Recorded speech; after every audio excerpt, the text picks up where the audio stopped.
So, I was talking to a coworker of mine who was from Boston, and I was mentioning the Boston molasses flood to him, and which he was aware of, and he said that you can, in fact, still smell molasses on the north end I call of Boston. bullshit. Really? He also said that it might be one of those things that it's just kind of in your head, and you're like, Could be a placebo. yeah. He did say that, like, maybe you just kind of think you He smell also it. said that he operated in Boston around the 1950s, and he's smarter than the cops, which makes me think that he might be the Boston Strangler. Oh, he is 100%. He then went on to say, I am the Boston Strangler. I never told anybody that until now. Yeah. Can I have a raise, please? That's great. I think, I mean, you know, it's an old city. It probably has a lot of smells. It has a lot of smells. Probably Where got you a could be lot like- of It's an molasses. East Coast. It's an East Coast old city. It smells. I mean, you remember when we made New York? The whole New place York. smelled like molasses. I've never smelled molasses, but I assume it smells like urine and beer. Yeah, that city smells like urine and beer. Those are great. Granted, we were there in the summertime, And I kept on peeing my pants and drinking beer. and none of us liked that. Yeah. Mixed with the asparagus, it was a pretty rough recipe. It was rough. It was rough on all of us. We shouldn't have kept eating asparagus and pissing our pants. All of us did it. I didn't do that. Isn't You that a guys New York did tradition, that. though? I told you not to do that. You were the first guy who did it. I didn't do that. So we're the History Boys. We're just a group of boys. History boys. You can't see I have my finger up for... You pointed up. Yeah, it's Yeah. a gesture that I Like do. he's making a point. Yeah. Like the emoji, I put that in there sometimes. You know who I am? I'm Chris Whedon. I'm Tyler Armentrout. And I'm Jerry Nash. I'm Zach Mack. Zach Beck, we dug him out of his underground bunker. We decided he needed to be in the same room with us. He was getting weird. Jerry finally dug me out of that joke. So, Welcome, Zach, hi. to being in the same room with us. Hello. The bunker filled with molasses. It did. And he had to climb himself. The I poured emergency molasses molasses flat. Yeah, Jerry broke open a tank of molasses over and the entrance. poured it in. But luckily we had that side molasses chute. Exit. Yeah, and he He climbed out of that. Exactly. You still doing that, guys? That joke? Just the whole time. I'm done with molasses. Okay. I've moved on to stevia, cane sugar, honey. Well, don't forget the That Boston sugar in the raw. stevia flood. Yeah. I'm really a sugar and the raw guy. Where's the flood there? It's Well, mostly my insulin. There is an episode of The Simpsons about that. Yeah. Oh god, no more Simpsons fucking Yeah. references. This week, that Okay. was the last Simpsons reference for this week. I sincerely doubt that. So, Jerry, what are we talking about today? Today we are talking about Red Cloud. Now, a lot of people don't really know about Red Cloud. I've mentioned it to several people, like, hey, next episode's gonna be about Red Cloud. And they're like, Who the fuck? I assumed not reading the outline or doing any of the research until, when I did, that it was... today. You don't have to split hairs. That's not splitting hairs. Yeah, because you gave it to us today. That's also true, yes. Either way, I assumed that it had something to do with the Cold War, and boy was I wrong. I thought this was going to be about Red Fox. This war is burning hot. Red Cloud was one of the greatest Oglala Lakota leaders to ever live. He would be the only Indian who could claim that he won a war against the United States by uniting most of the fractured tribes of the Sioux Nation and other tribes as well together to fight as one. His name became synonymous with terror and brutality amongst the white intruders of the Powder River Valley in northern Wyoming and southeast Montana during the tail end of the 19th century. Let me just clarify why I will call them Indians here, is because actually I've known several Native people and they prefer Indian. Okay. And the reason why is because it constantly puts on display the stupidity of the white man. I like that. You still call us Indians? God, you're fucking stupid. So it's literally a walking embodiment of every time I walk out of a bathroom with toilet paper coming off the bottom of my shoe. All right, I'll live with it. Yeah, that's what it is. And So yeah, they're like, yeah, Indian, right, guys? So And that's why it's funny. Chad likes it when I call him Cherokee Chad, when even though he's Navajo. Right, exactly, because Because he's it's like just- stupid fucking white man. Well, stupid Mexican, but same shit. Yeah. Red Cloud was born sometime in September of 1822 near the Platte River Fork, near modern-day North Platte, Nebraska. So does that mean that all of September is his birthday? His birth if he month. wants it to be. He's keeping it dicey, so he's like, I don't know, what weekend are you open for? Yeah, You're gonna be he's buying on, you know. He's like, do I do this on a Thursday, Saturday, Sunday? What What are we doing? when y'all available? Yeah. I mean, September is my birthday month, so no big deal. Same here. There we go. Happy birthday, Red Cloud, and happy birthday, you assholes. Cue Earth, Wind, and Fire. He was named Red Cloud for, wait for it, unusually brilliant red clouds hanging over the sky. His mother was named Walks As She Thinks. Well, she walks as she thinks. She was an Oglala. But his father, Lone Man, was a Brule. Now, both of these are Lakota. The divisions and subdivisions of the Lakota are very complicated. I'm not going to pretend like I know all the ins and outs of all of it, because I certainly don't. It's incredibly complicated. So I'm going to generalize a lot on what these tribes are, and any, native listener listening to this right now is going to, clench their teeth at certain points during this Well, podcast, and- and I apologize profusely. What part of the I'm doing coun- my best here. What part of the country are we talking about? Where was their stomping ground?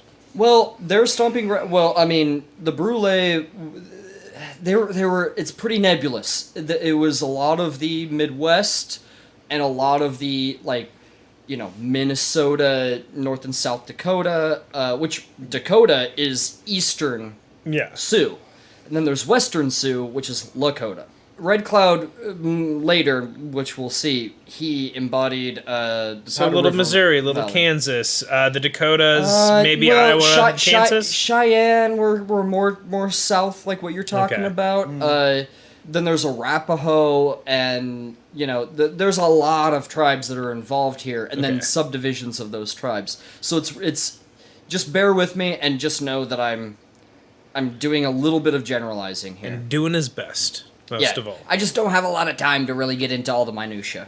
So Lone Man actually died of alcoholism when Red Cloud was 5 years old. So his mother took him back to the Oglalas, where she's from, and his influential uncle would help raise him and sort of be a father figure. And he was an Oglala headman, and his name was Old Smoke. Badass. So, is a headman like a chief? Yeah, Sort of. Chief is sort of Like a misnomer. it's sort of a misnomer, yeah, because if it's two things that the United States never really understood about the Native Americans, is it was leadership and it was ownership. And so it's like, well, can you guys just pick Yeah. one Sioux to speak for all of you? And they're like, no. Yeah. We're all vastly different. Yeah. Like, being Sioux wasn't really saying anything. That means you spoke kind of the same language They're as the like, rest of the Sioux. Do you just pick one white guy to speak for all of you? And we're like, yes! That is literally what we do. That's, yes. that's like our main thing, is we, Yeah. that's how we do things. Right. Even though, the Lakota had forced out certain tribes from the Black Hills and the Powder River Valley and things like that, they forced out the Crow. The Crow were technically there first, but Still has the best soundtrack but- of, most movies. The Crow. Weakest Cure song on that soundtrack, though. But, a pretty good, it has a good Nine Inch Nails Can I song. finish my point, Okay, please? Okay. Thank you. The fact you can't pick one leader to speak for all of you is a big thing. Even in, the Oglalas, you can't really pick one. But ownership was another. Yeah, the Crow may have been there first, but the Lakota, basically, you will occupy the land, but it's not yours. Yeah. You will fight to defend it, and if you can't defend it, then somebody else occupies it. But it doesn't necessarily mean ownership. Right. So Old Smoke was the head man. He was the head man, Part because of my ignorance saying asking yes. if chief was the chief was just there were war chiefs sure. that they would employ during times of war, but they weren't necessarily headmen. And even a headman, there was more than one. Totally. And it turns out that Chief could talk the whole time. One Flew Over the Cuckoo's Nest. Oh yeah, That was good. Thank you. That was that's that a was deep cut, Chris. That was almost like a that was like a. He hasn't even seen that movie. I've seen half of it. Not the part where he talks, but I know because You know his character. pop culture osmosis. And there was actually there were 5-star chiefs, but only in times of war. Because you see, they were like generals. Oh, Yeah, generals. Yeah, the only. His thing was better. God damn it. it wasn't even that good, and it was better. I'll go drown myself in the bathtub now if anyone needs me. Now, during this time, the Oglalas were still fighting their ancient enemies, the Crow, the Shoshone, the Ute, and the Pawnee. And their wars were sort of eternal. And they would have, like, seasons of war. Like, winter, you'd hunker in and you'd rest. And then spring, you'd have your buffalo hunt. And then summer, you would fight your enemies. And then fall, you'd have the late buffalo hunt.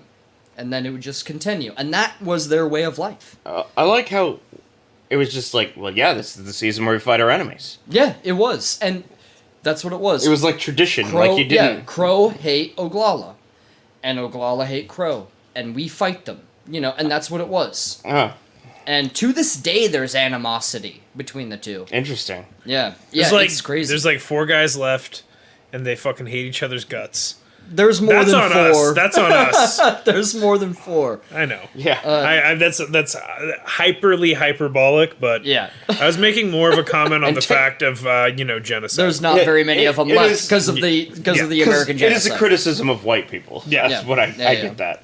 They would steal horses from each other, and they would do this so often that it wasn't unheard of to steal the same horse back twice or several times. Where it's like, hey, this is my horse that they stole back then I stole it back, then they stole it, then I stole it. Still has the Shit, same that- CD changer in the back. It's like my parents when they were fighting for custody for me. It's great. Nice. Which one of you Damn. loves me more? Yeah. Waiting for my birthday. This was also a rite of passage, and to show that you weren't weak or cowardly person. Then there was also this tradition of counting coup, which the requirements to count coup were loose, but the overall gist is this: showing bravery in the face of your enemy when your life is at stake. Now, what this could mean, counting coup, it could be tapping someone with a bow, your hand, or they would even have a stick that was called a coup stick. And they would run up, to the enemy in a life or death situation and just tap you. And so your enemy would be like, oh shit, he was right there. He could have killed me, but he didn't. Well, and isn't it like if you come back wounded, it's like you kind of lose points? You lose points, yeah. So I like the idea of somebody who like they don't break skin, but maybe they Charlie horse them, and they're like, I tapped him, I got back, I'm brave as shit. They're like, why are you limping? They're like, that's my name. He who limps a bunch. And they're like, that's not your name. Your name's fucking Seth, man. He who limps a bunch? Yeah. Sir limps a lot. Jesus Christ. And actually, it was way cooler to, like, have a man's life in your hands and then let him go. So he could come back to try to kill you. That is because, cool. Yeah. Because, I mean, the implications are, like, more dangerous. Yeah. Like, if I were to just kill him, he can't come back. Well, but if he goes, and he builds up his strength and he comes back to try to get me, It's badass. way cooler. It's like Yeah. Wolverine. It's Yeah. literally like in movies where they like show up and they like fuck up a bunch of guys, they leave one guy and they're like, I'm leaving you alive so you can tell people about how cool I am. Yeah. Only they would want to come back to try to kill you specifically. and they will. And Yeah. you'll be like, I should have killed you when I had the chance. Yeah, exactly. But yeah. isn't this a cool scenario? Yeah. Yeah. It is. Well, there was no fucking TV back then. Yeah. Yeah, we know. Most of what we're talking about in history is because there was no TV back then. TV made everyone fucking bitches. Once the TV was invented, nothing It was bad all- ever happened. We all just figured out how to press buttons and shoot bombs at each other and nothing cool happened anymore. But sometimes it was killing an enemy and, of course, scalping them, like carrying your scalp back to, like, your wife, and she would, like, woohoo! And, She'd be like, people, cool. yeah, like they would straight up party after you counted coup for the first time, or like went out on a war party and brought back scalps. They'd party for like 2 or 3 days straight. And if you were a man who was losing his hair, much like I am, you could put the other man's scalp on top of yours, and your wife would They'd be think, like, see? you'd be like, I'm a young man again. So What, you don't like my toupee? yeah, and she'd be like, I'm not a fan of the blood, and I'd be like, well, turn around. I'm not a fan of your blood. The blood will go away. Yeah, the blood will dry, but the hair, it's mine until it rots off. Just tell her that you're going to be a Crip instead. It's fine. Yeah, Yeah, that was probably a deep cut joke that I did not understand. I'm It's sorry. Zach. Because there's the Bloods. yeah, and the Crips. Oh yeah. It's not that deep. Let me. I'm gonna be honest with you. I didn't totally hear what he said. Let me reiterate. You wanna try I'm that a word one more very time? white person. Yeah. Blindingly so. Blindingly so. Yes. So from a young age, like Red Cloud was like 4 years old when he was like invited into like council fires where they were talking about like heavy shit. Must have been fucking annoying. I don't know. He probably just sat there. But they didn't discipline their kids. In fact, they didn't really have a disciplinary system. It was an honor system that they had. What does that mean? It's like, well, if you want to be awesome like us, you'll act like us. It's kind of like leading by example. So it's like if a kid's being an asshole, then it's like you're being dishonorable. You're not being like us. You're not being badass. And they'd be like shamed, and they'd be like, oh, I should be more badass. Stealing that shit, using it on my kids someday. Being like, if you don't drink scotch and like fucking, I don't know, throw baseballs through like, I don't know, maybe like a bunch of windows that you buy on eBay. Like, I'm just trying to teach. I want my kid to be cool like me. Like they wanted to be there. They wanted to be like them. Bunch of windows that I bought. They're stained glass. They're like, I don't know, from a cathedral or something. God damn it. From a very young age, he would fight against the Pawnee and the Crow, and he counted his first coup before he was 16 years old, Cool. which is fucking nuts. I still haven't done it. I've never done it. That's weird. Yeah, he would he would later count coup over 80 times in his life, Fuck. which would mean a lot of, I mean, he probably killed more people than that. I was gonna say that's a lot of tapped dudes. Yeah, I mean, it's just more insulting to your enemy Yeah. to be like, I'm here, and you just kind of tap them instead of killing them, and it's like, ooh, hoo, hoo. Yeah. One time, an enemy had been captured alive, which is certainly something you would not want to happen, ever. And he was the only one left alive, and Red Cloud held him down, and he offered him a deal. And he took out his knife, he showed it to him, and he said that if he didn't make a sound while he was scalped alive, they would let him live and go back to his family. God. Red Cloud gave the knife to one of his buddies, who did the deed, and crazy enough, the man never uttered a single sound. And they let him go. And he walked 4 feet before he fell over from blood loss. So why are we talking about this badass who didn't make a fucking sound? Well, we don't know who he is. I want to talk about this scalpless guy. Well, actually, Looked like George Costanza. we don't we don't know a lot about intertribal warfare. Well, because there's It's not recorded by history, and we don't really know a lot about Written history, I think you meant to say. Isn't that the definition of history? No, because there's still verbal history. Sure. Verbal history. Granted, you're right, Zach, but it's not always the most reliable, and it's never really passed down into like books. Sure. For the most part, at least. We're lucky to have Red Cloud recount his story of his younger life later on that wasn't found until much later. Honestly, more recent to us than Red Cloud's life. So we're actually lucky to learn about him being younger because it was a verbal history that was and learn recorded. about the time that he cut off the top of that man's head and let him go. Yeah, it was a story he liked to tell. Also, there was a story. There was a guy running away from him, and he was drowning in a creek nearby. And Red Cloud rescued him out of the creek, only to slit his throat and scalp him. Cool. No, Worst Which is lifeguard insanity. ever. Yeah, right. It's like, hey, he didn't drown. Yeah. He's never gonna drown again. Except for in his own blood that runs down his throat and clogs up those old bad boy lungs. I mean, their type of warfare was brutal. Like, scalping is brutal, but their type of warfare was truly brutal. Like, there's this myth that's really perpetuated by, I think, white people, that, there was no insano violence before Everyone the was white all people just came like, here. you want some maize? I'll have some maize. Yeah, no, You that's want not what some it was. beads? I'll have some beads. Well, no. Their method of warfare was so brutal that it was like ancient to us. It was ancient brutality to us. Well, isn't it the way that essentially the way you are in the afterlife is the way that your corpse ends exactly. up? Yes. So they would believe that they would go to all, like, when they died, they'd all go to the same place. If you died with your eyes cut out, You got no eyes. then you can't witness the afterlife. It's literally what happens in Beetlejuice. That's true, actually. Yeah. So there's the so one one guy man- who's like flattened out, and you know. So one man's heaven could be another man's hell.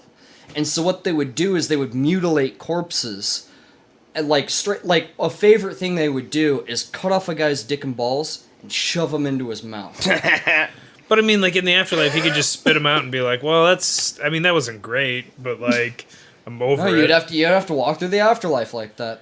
Without So digging wait, balls, for you're sure. saying that if I have a heart attack while having like sex or eating a giant old hoagie, that's what I'm going to be doing forever? No, it's your own body, so that's how it goes now. Okay, so what if I was like jacking it? Yeah, you might walk around with a boner the rest of eternity. I feel like I'd just be fucking jizzing and jizzing and jizzing. Sounds exhausting. I mean, it would get that would be hellacious. for a while. It'd be kind of cool. The afterlife's great. Yeah. Now it's a nightmare. Yeah, or I would get I'd get a meatball sub and I would get it surgically grafted to my body and then start eating it, then die of my own choosing, maybe through, I don't know, some kind of... Autoerotic asphyxiation. Yeah, and so then they'd be like, what's up with that guy? And they'd be like, he's going to be eating that sandwich for a long time, and I'd be like, I'm cool. I got it. I mean, I have a belt around my throat, but I'm eating a sandwich, so... Yeah. Have you had the meatball It's sub? really hard Yeah. to swallow it with this belt around my throat. And maybe that information is hard for them to swallow.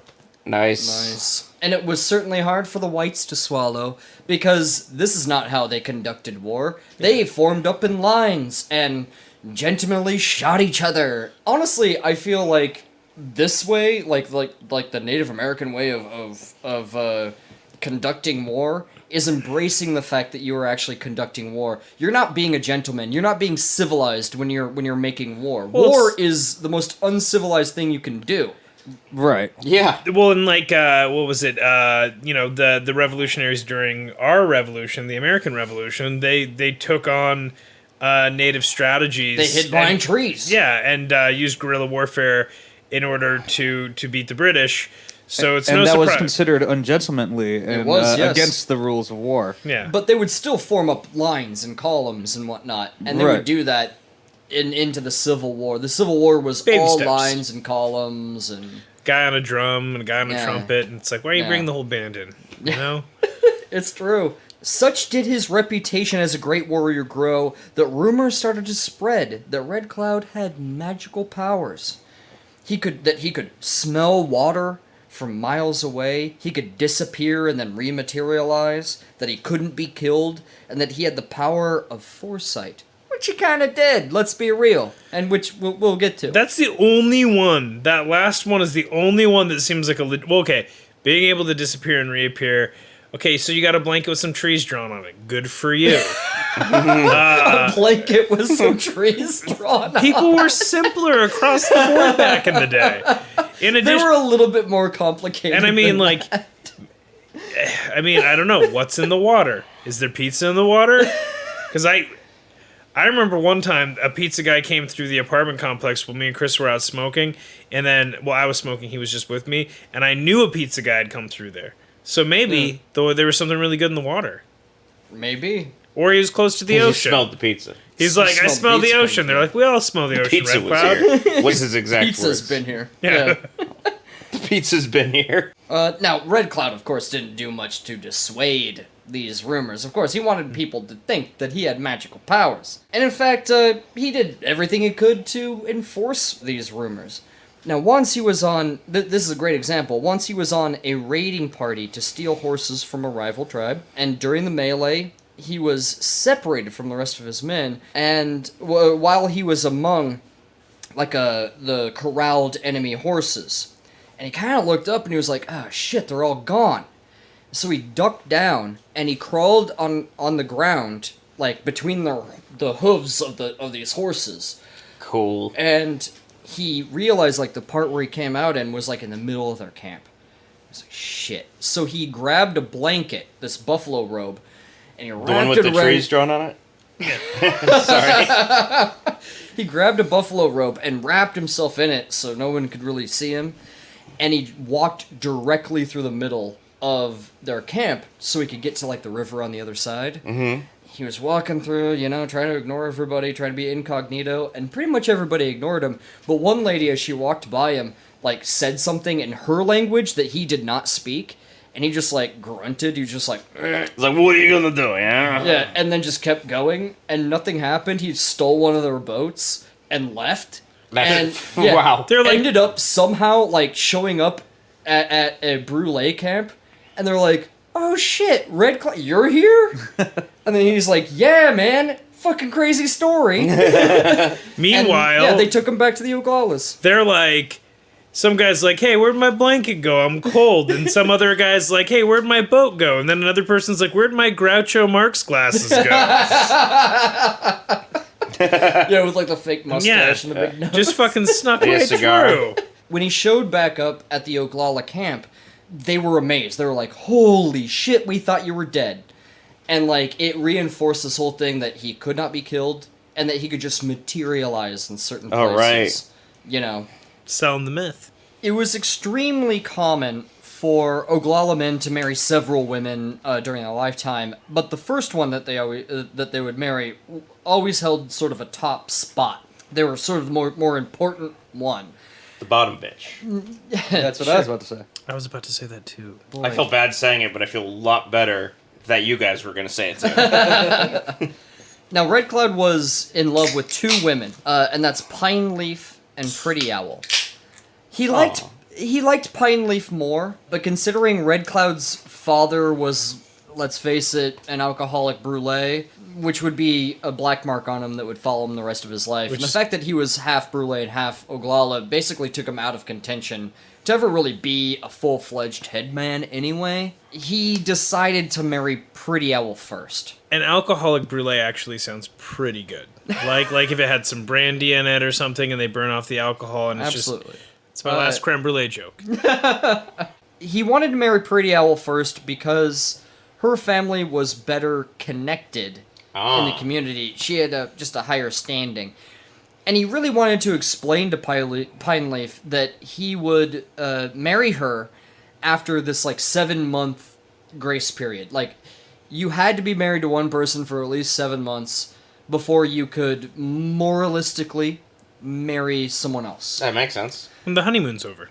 Yeah. Right, yeah. Yeah, after all the festivities and the wedding and whatnot. But during all of these festivities and whatnot, he just couldn't really get around to it. He could never really, like, get her alone and be like, look, I'm gonna marry you after this. And she kind of just, like, hung around in the wings, and he could tell that she was really sad about this whole thing. You know, so, you know, they go into their honeymoon teepee, you know, the night of their wedding, and Red Cloud gets up, you know, bright and early, and he's gonna go up to these hills that are adjacent to his camp, and he's gonna round up his horses that are there. He kind of looks around, he stops dead, like, at this tree, because what he sees is horrific. And what it is Pine Leaf's body hanging from the tree. Shit. She had hung herself that night.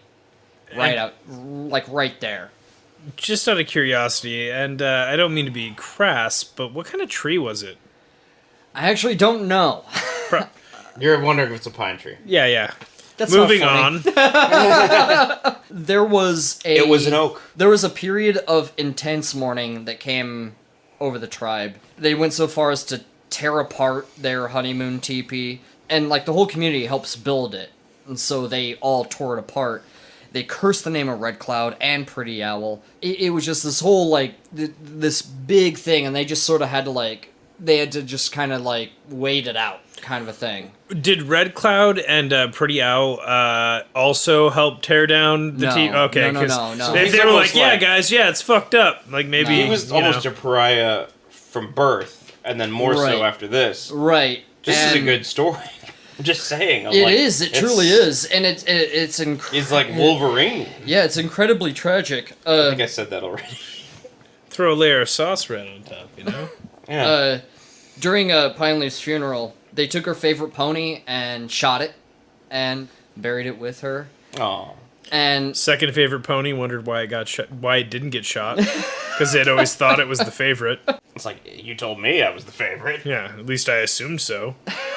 they would eventually all come to their senses, and they would apologize. This whole thing kind of put a bad taste in Red Cloud's mouth, and he would never marry anyone else other than Pretty Owl, and they would remain together for 50 years. He could have sired more children with other women, but he denies that, and he says, yeah, it was just me and Pretty Owl for the rest of our lives, so... That's what I would have done. Just deny, no matter how many paternity tests come back. Red Cloud's reputation was that of a respected war leader. Like, he was great in battles and in war, and that's how he sort of climbed the ranks. That's how his ambition sort of worked for him, against his being Negative a Brule. stigma. There you go, negative stigma. Thank you. Even though he could never be formally a headman, pretty much everyone would come to recognize him as one, especially in times of war. He may have not been a headman, but he was a main dude. Oh, yeah. Oh, absolutely. It's not even a 5-star joke. general. No, that's not a joke. I'm just saying he's a main dude. He's a main dude. Yeah, he was a general, if you were to say. But, like, one that everyone would listen to. Then there was the other headmen, the big headmen, being the elderly Old Smoke, absolutely, and Old Man Afraid of His Horses. Oh, come on.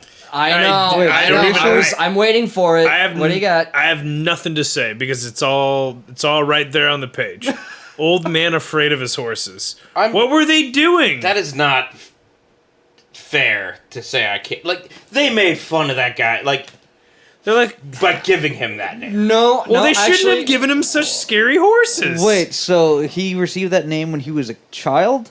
And so he was perceived as an old man who was Well, afraid of horses either- as a wee babby? That's a good Yeah. point. Like, No. I mean, that's pretty fucked Well, up. did he Named a grow- child No. old man afraid of his horses? No, He had No. progeria. no, that was the name he probably got later on. Old man afraid of his horses, young man afraid of his horses, and in fact, he was probably in a long line of young Men man who were afraid of their old man horses. afraid of their horses. But actually, that's probably a My pappy was afraid Miss- of horses. My grandpappy was afraid of horses. Have you guys seen horses? They're scary. terrifying. Horse wanted to kill you. Yeah. I'd like to think his oldest relative was man who walked behind horse one time while yelling. I'm just saying, if a horse wanted to stomp your ass, It I think- would. Guys, I think I'm afraid of horses. Dude, I relate Horses to this are guy. a little scary. it's This guy's making literally the most sense. Yeah. I don't think now- that is not. Can I just Hold clear up. something up real quick? Okay. Real Clear quick. it up. Clear it up. This is probably a translation. Okay. Because there's a couple of different translations of this. He's also sort of known as his horses are afraid, or even they fear even his horses, Okay. which Those are makes a lot drastically more sense to different. me. Yeah. Yeah. So what it probably is Old man with scary ass horses. yeah. Yeah. What it probably is they fear even his horses, but he was old, so they applied old to it. But history remembers him as old man afraid You know of what's his fucked up horses. is if it was generally understood, a more natural translation would be they feared even his horses, but we remember him in history as old man afraid. Like, that guy got fucked. Yeah. Right, oh yeah, Like, he got a definitely. raw deal. Yeah. Even like- if it was like old man is skeptical that horses exist, would have been a better. Now, meanwhile, gold had been discovered in California and sparked a mass migration of white settlers to the west. Oh fuck, white Silicon people. Valley, man. Yeah, an important way station at the time was Fort Laramie, and it was at the intersection of the newly treaded Bozeman Trail and the older Oregon Trail. This was sort of like, it was an apex. It was a place where like all roads met, and it'll become more important as we continue. Cock the wagon, float across, die of cholera. Got it. I was thinking about the game too. Yeah. You can't say Oregon Trail without thinking about the game. I think our generation specifically. In 1851, one of the first non-aggression treaties were signed, with many dissenters who did refuse to sign it, including Red Cloud. And of course, those were broken pretty much the second they left. Like, no one thought these things were going to last. Like, I don't know who anyone was kidding when they came to some of these talks, because they didn't know what they were signing, they didn't know what it meant, and the U.S. government was like, okay, so you won't attack us if we'll go into your land. And they're like, define our land. Like, what is our land? Like, my land? Okay, yeah, you can walk through my land. That's fine. And they're like, okay, so you speak for all the Sioux. Yeah. And they're like, hell no. Yeah. You know, but that's how they took it, you know? They're like, hey guys, we're good. Everybody come on That's in. such a Yeah, white man that's what thing happened. to do. That's where what I'm happened. like, I just feel like they're like, well, these are the rules. These are how things work. Like you can't just not like, but you made the rules. Right. Like you yeah. literally made the rule. Like Right, yeah. it's basically saying like, I don't make the rules. I just enforce them. But I made them too. Yeah. Yeah. Like Yeah, I don't make the rules, I just write them down and enforce them. Yeah. yeah. And now you got all these assholes in covered wagons coming in being like, no one's going to judge us on our teeth out here, family. And here we go. Yeah. Red Cloud certainly wasn't buying it. And in fact, he was pretty goddamn tired of his Indian brethren being so dependent on the white man's supplies, especially being averse to whiskey. Now, when I say whiskey, it's not the whiskey we drink today, and it's not the whiskey the white men were drinking at this time. This was pure alcohol with like red pepper flakes in it, and like it was basically poison. It was disgusting. So, like, It was Fireball. poison. Worse than that, man. This was sheer poison, and yeah, people died from it, especially not having any sort of immunity to drinking alcohol at all. Yeah. And, So- well, and in addition to that, it's like, there's no immunity to drinking alcohol. And This also, was trash that they were feeding. and there's no quality control. No, so it's no, like no, literally no. like, where did you make this? And it's like in a basin somewhere. Yeah. You know, like, on the prairie. yeah. You're like, have you had toilet wine? Have you had prairie wine? Like, ugh. If you had prairie whiskey, Yeah. Ugh. it's mostly straight alcohol. If with, you like, some only red go pepper flakes blind, in you there. got off easy. It just wasn't. It wasn't whiskey. It was something else. It was just they called it like rot gut. It was a jug with 3 X's on it. yeah. Yeah, pretty much. Yeah. Speaking Yeah. of not whiskey, did you hear that there's officially PBR whiskey? I have heard that. I've yes. heard that. Yes. Apparently, it's only available like in the Milwaukee area, or at least the Midwest. No, it's available in Seattle too. Is it? It is. Oh my god! Where do we get this? I don't know, but I don't want to go blind. Yeah. I can't wait for new ways to have like really bad poops the next day. For real, right? Oh, I'm gonna drink that shit. I mean, I'll drink it. No, don't get me wrong. I'm gonna I'll give drink it a it. shot. Yeah. Yeah. You know, I mean, what? if I show up with a bottle of PBR whiskey, you guys aren't gonna say no. Oh No. I'm gonna be We're like, not, if but we're we're not taking gonna a shot at that judge. immediately, Oh, yeah. we'll judge. Oh no, for sure. That is your right as an American. Yeah. So you so- should so- be judging me most days, really, by how I live my life. Yeah. Fair So, enough. so Jerry, what happened after all this whiskey drinking? Oh yeah, Red debauchery? Cloud. Whatever happened to him? Now, no Indian liked seeing wagon trains of oddly dressed, disease-carrying, and wasteful whites blundering this way and that, mercilessly and pointlessly killing buffalo for hides and tongues and nothing else, and just leaving litter and a bunch of trash next to these trails. Because, like, they'd have, like, grandfather clocks and shit that they thought would make this arduous journey. And then just That toss they it just out the toss back. them and That's a- just leave it. That's a great way to perceive, because I remember learning about the Oregon Trail a shitload in elementary school. Right. Like, perceiving it from the Indians' point Yeah, of view, Native yeah, American. Like, where they're just a bunch of fucking morons. Like, They were, yeah. To them, they like- were like, what the fuck are you guys thinking? They're But, like literally like, I cook my bacon on dung because I like- ran out of stuff. I like oddly dressed, We do that all the time. disease-carrying. Because yeah. from Yeah. their perspective, I mean, That's what it these, was. these were disease-ridden fucking people. They're Yeah, so rapists, they're drug the common- dealers. the- Some of them are good people, I assume. Yeah. The common cold would kill a lot of people. Influenza would kill a lot of people. When Europe sends its whites, they're not sending their best. No. Yeah. Well, and like, cholera and typhus and All the stuff from you know. Oregon Trail. Yeah. They started out with that. They just don't die from it until like late in the game. well, no, you they get- didn't have that. They didn't have immunities to these because they never had to deal with them. And they all left New York with snake bites for some reason. So What? basically, this was old timey like a Walmart parking lot, just Yeah, like, yeah. trash and Yeah. shit all over the place. Yeah, no one likes to see that. No, I never got to Oregon in that game. I did. I never did. Honestly, I got bored. Spend all your money not a on good bullets, game. you'll get to fucking Oregon. There'll be one of you left, and you'll be fucking razzled by your experience. So there were, of course, scattered Indian raids here and there. They were brutally carried out because it was war against the white settlers. Spotted Tail, being the most infamous of them all, would carry out some of the craziest raids against white settlers. You could, people would say, they would turn it as sort of a propaganda thing, and they'd be like, these are innocent white people, and it's like, yeah, they were not non-combatants for sure, but the way they viewed them was the same way they viewed any of their enemies. You came into my territory, Yeah. therefore, I feel morally justified in killing you and your entire family. That was not alien to them. Yeah. That was a fact of life for them. And it completely offended all white sensibilities at the time. Was it brutal? 100% it was brutal. But guess what? Humanity is fucking brutal. It's beautiful. Yeah. And beautiful. Remember the Holocaust?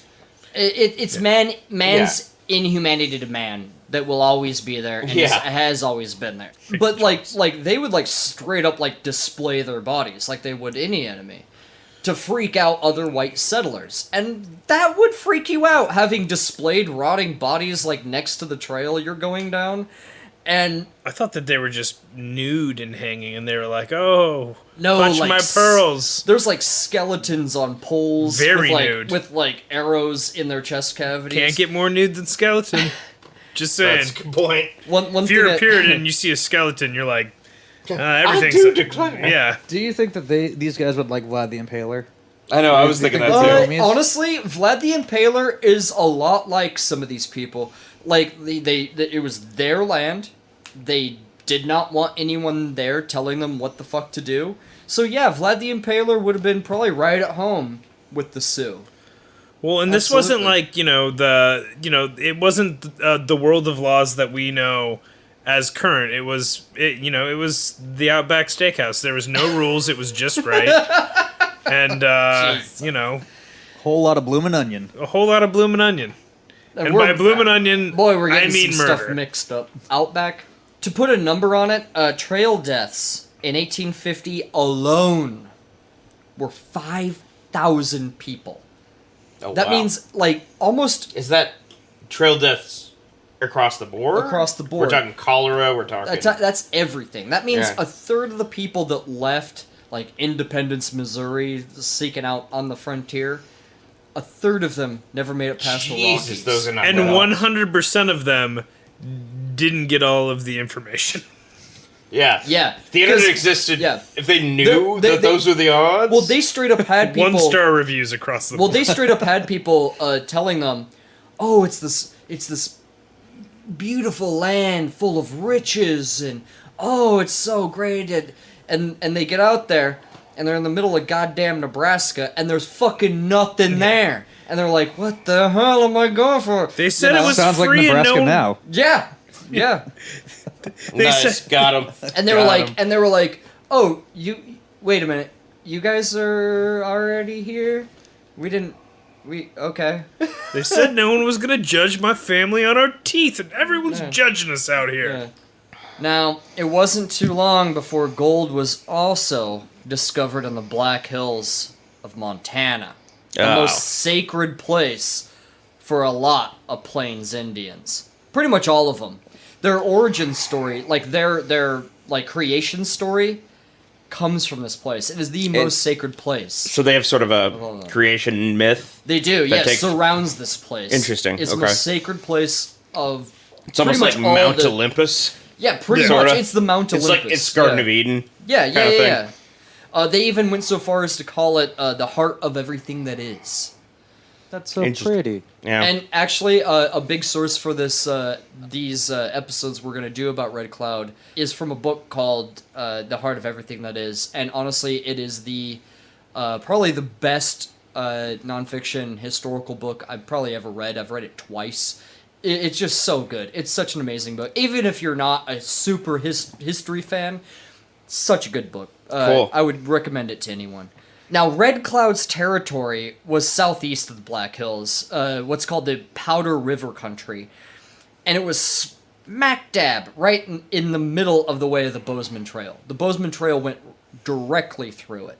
When John Bozeman showed up on his trail, several of the Oglalas met him, and they were like, "Hey, you gotta go away. You gotta turn around." You got scared. And you gotta go back the way you came. You got a Fuck warning. off. Yeah, and because he didn't cut their fucking heads off, Not bad. which it really wasn't. And so John Bozeman went back a little bit, but then found like sort of an alternate route, and that trail's called something else now. He told them, yeah, in no uncertain terms, like, listen, you ain't coming through here. And that has sort of been their entire dichotomy through this entire conflict. Just don't come through here. Do not come through here.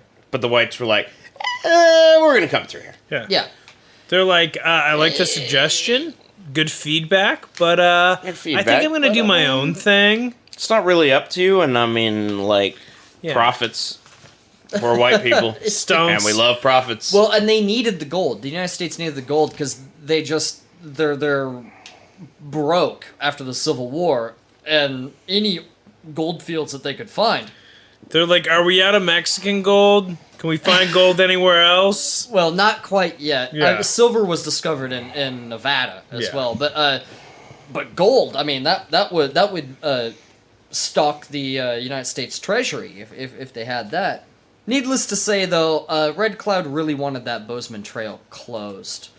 So Red Cloud and his Oglalas were settled in for the winter of 1956, because of course they stay in for the winter. And Wait, 1956? sorry, did I say 1856 and 1857? Like that winter, they're settled in, and all of a sudden there is this stranger that comes out of the snow, and it's this Brule messenger, and he shows up, and they're like, okay, well this is nothing new to get a messenger from a friendly tribe. So they put him in a tent, and they give him food and whatnot. Warm up his feet. Yeah, and he, they're all expect something from him, and he takes out a pipe wrapped in skins, and he unrolls it, and everyone thinks it's going to be a war pipe. What would a war pipe mean in this sense? Well, a war pipe, everyone smokes the war pipe to join in on a war, okay. right? So it's like a. So you smoke the war pipe with me, that means we're allies in It's a this sen- war. it's a- So it's not a Oh. lead pipe to bash somebody's head and to declare war. Actually, what it was is this very rare pipe to see, and it's a very sacred pipe. And it was a pipe that Red Cloud had not encountered yet in his life. He was 30 years old when this happened. And what it was probably the most important one in the entire Sioux Nation. And what it was to summon all of the they called it like the the 7 council fires. And it was to gather all of the Sioux Nation together.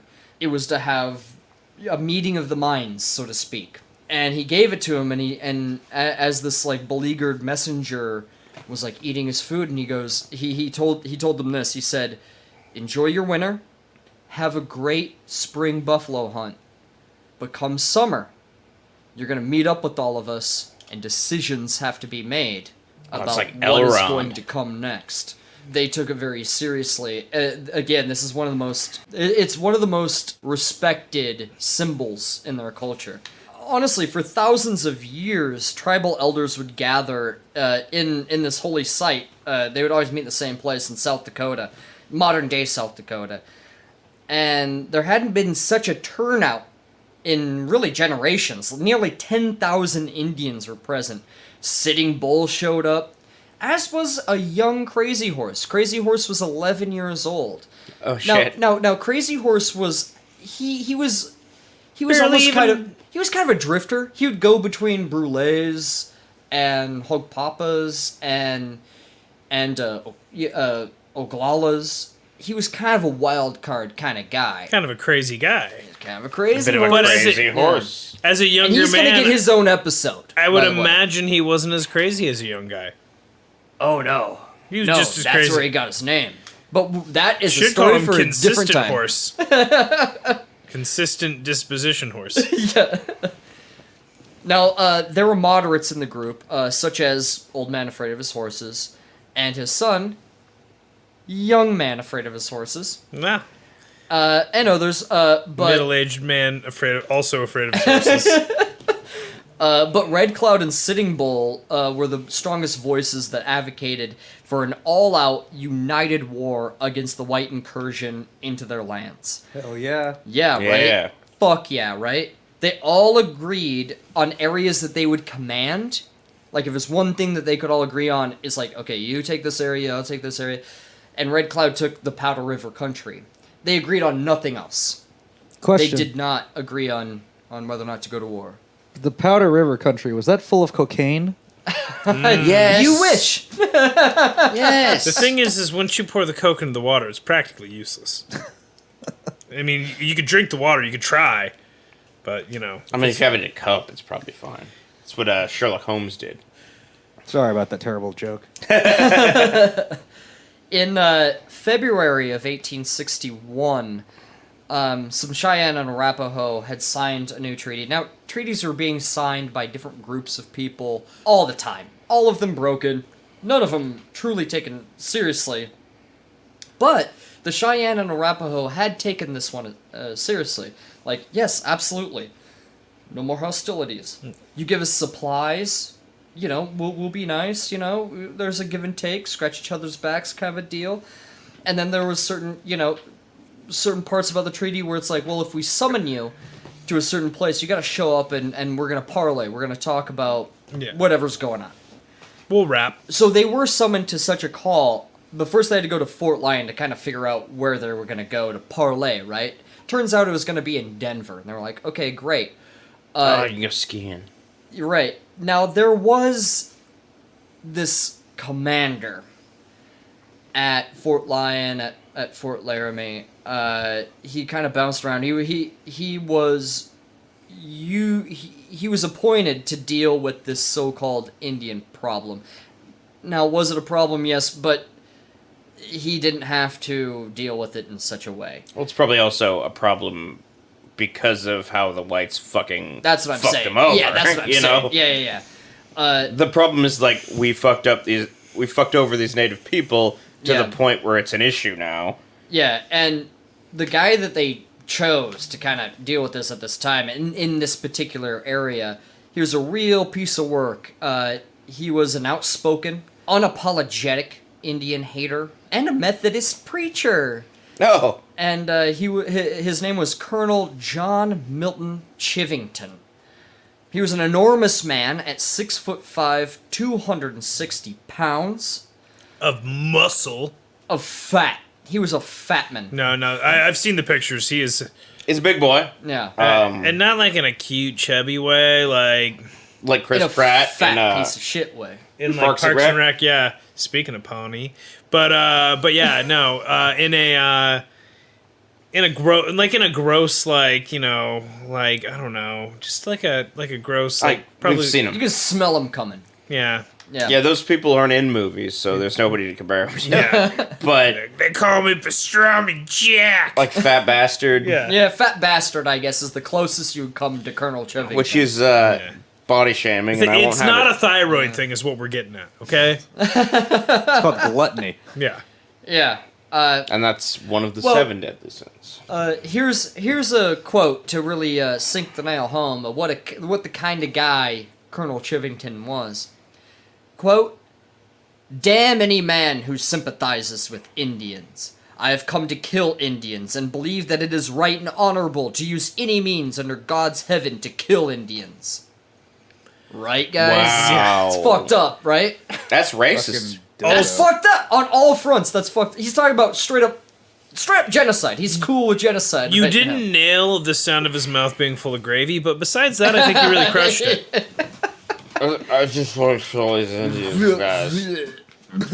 Brr, Yeah. bread bowls. Yeah, I know. I was thinking the Patton Oswalt joke, too. Yeah. One thing I do want to kind of touch on is a lot of men that were joining the military at this time after the Civil War were brigands, criminals, some of them immigrants with nowhere else Bandits. to go, bandits, people who straight up didn't speak English. But Ne'er-do-wells. There were ne'er-do-wells. Rogues. There were rogues. Charlatans. Yeah, all those things. I ran out. Roustabouts. Thank you. Roustabouts. Yeah, good job, Chris. Thank you. None of them were trained particularly well. They weren't Nike paid guys. particularly well. The what did you say? Nike guys is what he said. And I said knifey guys. They got knives. Yeah, Okay. They're guys like- have guns. Chop, I thought chop, he said chop. Nike guys because he doesn't like Nike shoes. No, I'm fine with the shoes. I'm They're not. a little overpriced. Yeah. And, slaves make them, but But they're so comfy. yeah. I mean, I'm sure the shoes I'm wearing now were made by slaves too. I'm not happy about that. It's a symptom of the capitalistic. Yeah. Don't blame me, system. blame capitalism. God bless America. America. What a crazy time to sing that. So they weren't trained. They weren't paid very well. A lot of them were just looking for a free ride to gold country, and then they'd instantly desert. And the ones that did join up for higher ideals, those ideals were killing Indians. Oh. Those were their ideals. Not everybody, but I mean, if you weren't a deserter, and if you weren't unabashed Indian hater, you were in the minority. Jesus. So there you go. So going back to February 1861, when they were called to parley at Fort Lyon, a Cheyenne headman who had touched the pin, and that was equivalent to signing, because they couldn't write, much Right. less write their names, especially in English. So they touched the pin, right? That was a thing. His name was Black Kettle, and he was a Cheyenne leader. And he was always accusing people of things. And Here then, it comes. And then they'd be like, here.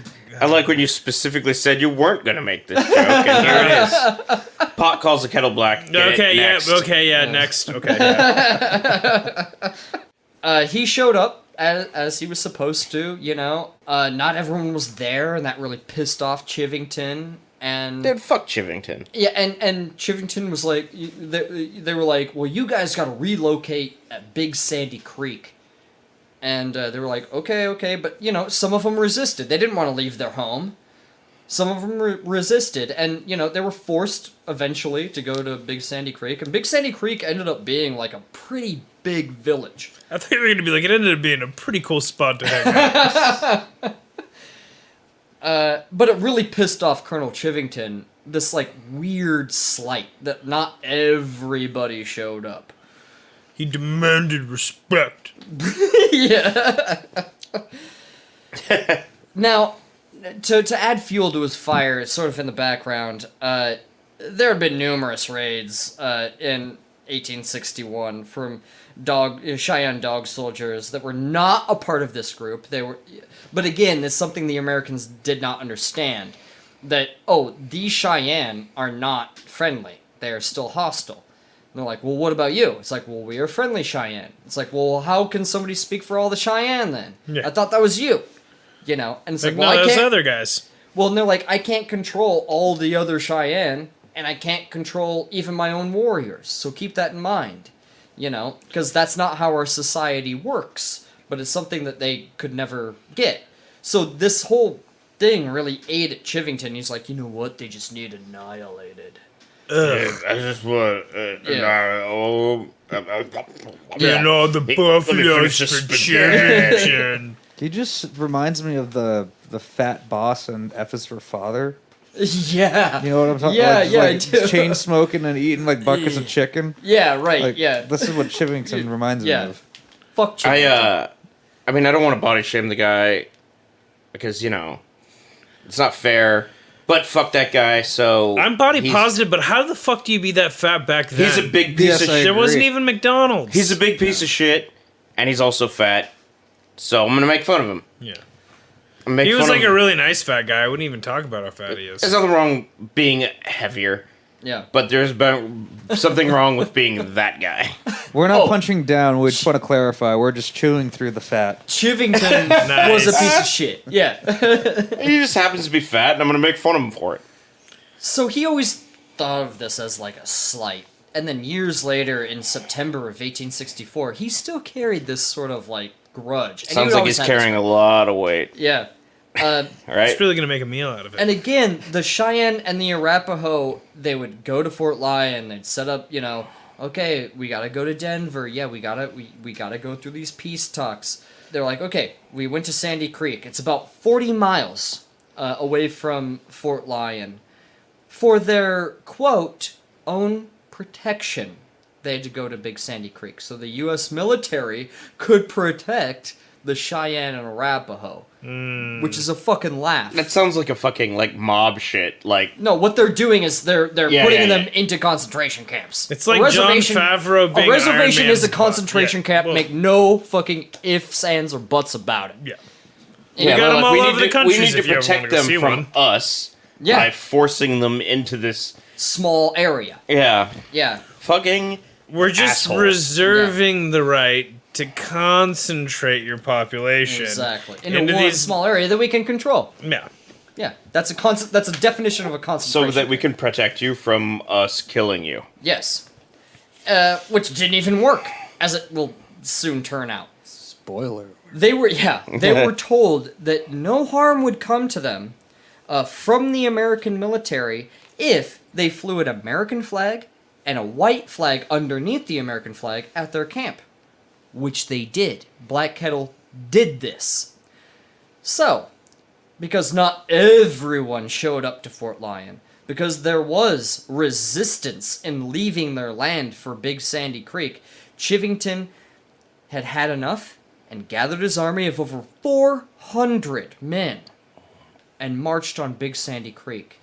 Now, on November 28th, 1864, Chivington arrived outside of the Big Sandy Creek camp. And a lot of the able-bodied males at this particular time, as in the morning, were away hunting. So most of the people that were there were elderly people, elderly men and women and children. Really no one of fighting capacity. The hunters were away. Yes, they were, yes. So Chivington gave the order to attack. Only 2 men in his group of 400 refused. So they're like, I can't just slaughter women and children and old people. Man, this is not cool. That's the reasonable response. Yeah, absolutely it is. And even Black Kettle, like, as he saw them charging down the hill at him, he ran out in front of them, and he waved his arms with his white flag, and he was like, I was told this would stop you. He was instantly shot down. Jesus. By a volley of musket balls and cartridges, and they raided... Negative speech. Yeah, they raided the big Sandy Creek camp, and I mean raid is a nice word.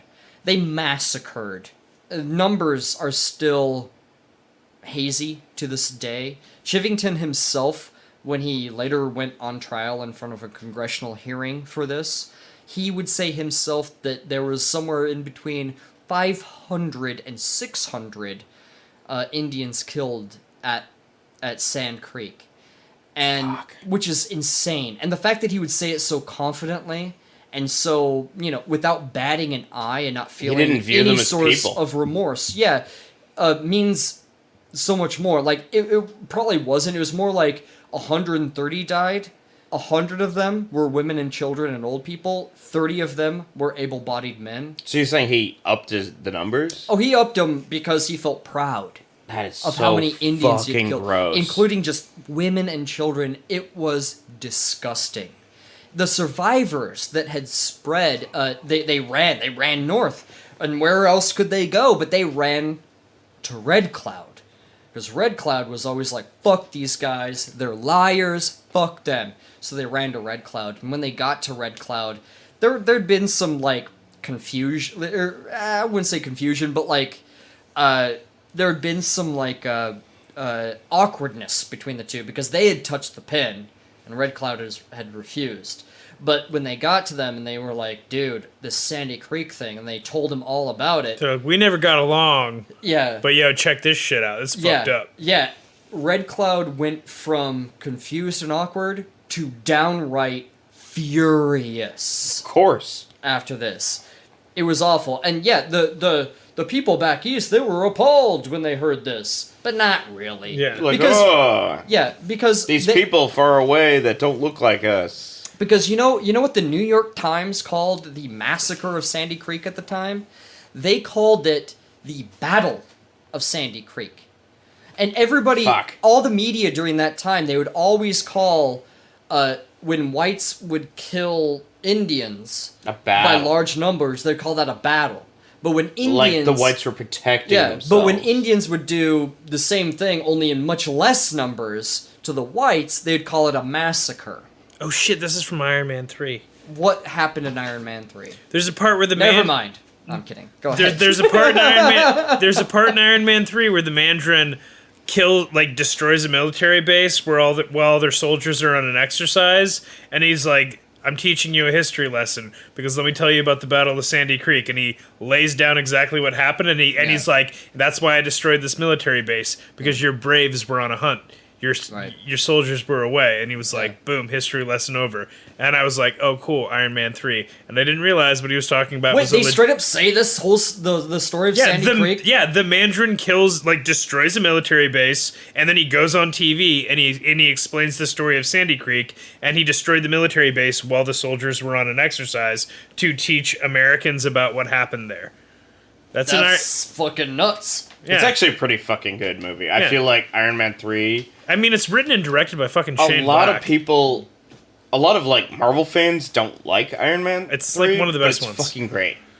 So, a new war council was convened. This time, when Red Cloud spoke, everyone listened. Here's what he said. This is all he said. Quote, "The Great Spirit raised both the white man and the Indian. I think he raised the Indian first. He raised me in this land. It belongs to me. The white man was raised over the great waters, and his land is over there. Since they crossed the sea, I have given them room. There are now white people all about me. I have but a small spot of land left. The Great Spirit told me to keep it." Badass. Fuck yeah. That's all he had to say. And that united fucking all of them. Isn't that fucking awesome? I feel so I feel so bad about where I live now. Dude, we are only here because of what... Because of the bad guys in this story. Yeah. Look, just cue Iron Maiden, Run to the Hills right to now. The hills. I think they're in Tacoma today. Absolutely. They are in Tacoma today. Tonight. Probably right now. So you guys know when we recorded this episode based off that information. You can put it together. Iron Maiden at Tacoma Dome. Tonight. But that is where we will leave you until next time for Red Cloud Part 2.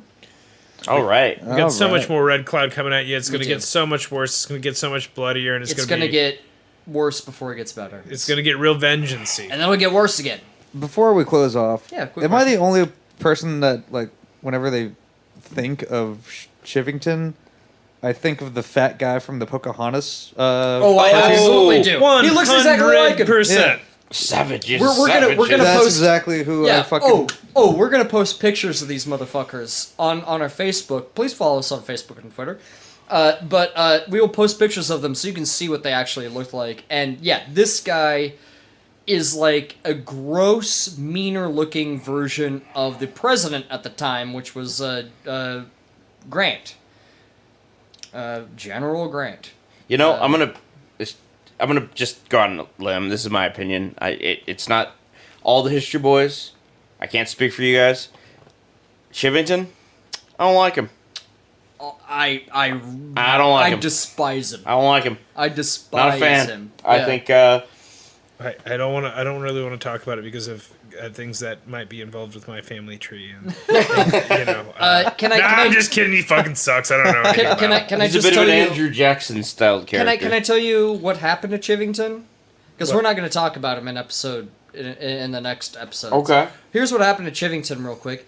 Any guesses how hard he was punished for this? Not at all. He was only Guesses? allowed to have breakfast and dinner, but had to skip lunch for the Okay. next 2 months. No, he wasn't punished at all. In Yeah. fact, he was quietly court-martialed, and he lived out his life fine. In comfort and Oh, you Yeah. mean like modern day politicians? Yeah. Yeah, exactly. Oh, cool. cool. Cool. Yeah, he was a war criminal. Chivington was, and he wasn't hung. He wasn't cut to pieces. So he had a small penis. He wasn't hung. Yeah. Nice. He's directly responsible for the death of at least 130 people, and mercilessly. And then he bragged about it. And he bragged about it, inflating his own numbers in front of the United States Congress, and was not punished at all. So when the American government likes to bring down war criminals, let's humble ourselves a little bit and remind ourselves that Colonel Chivington got no punishment, and he was a horrible war criminal. I'm just gonna say it again. I don't like him. Yeah. Not a fan. Yeah. Yeah. It's just they're better guys. Certainly. Most Certainly. people. They're better guys in that point in time. Oh, 100%. Those are- There are There better are bad people. guys in that point in time that are better than this guy. Oh, yeah. Well, and we'll get to that later. All right. All right, Well, so we're done. Thanks for sticking with us. Thank you. Thanks as always for listening to the podcast. It really means a lot to me. We are the History Boys, and that's Red Cloud Part Red 1. Cloud. Cloud. Red cleared period weird. Red Cloud Part 1. Red Cloud Part 1. And that's Is that Chris Whedon. insensitive? Red Cloud Part 1. I'm sorry. Red Cloud Who's a one- hero? Red Cloud Part 1, that was Chris Whedon. I'm Tyler Armentrout, and that was Jerry and Zach as well. Zach's here Hi, I'm for here. the first time ever. Wow. In the same room. It's the first Yeah. time I've ever met him face to face. It's great. I honestly am Great shocked honor. about what he looks like. I'm Yeah. glad that we finally bird me out of that joke. That's the I- second time that Fucking I've Christ. used that line. I pictured him as got a. Shit you not. If my jokes have any bearing on this, you got to use it I five more pictured times. him as a 5 foot tall, redhead, curly hair, no beard. With a big scar across his face. And Oh, it he did. turned out that he I was look right. just like L. Ron Hubbard, so it's great. Good night, everyone. Love you. Bye.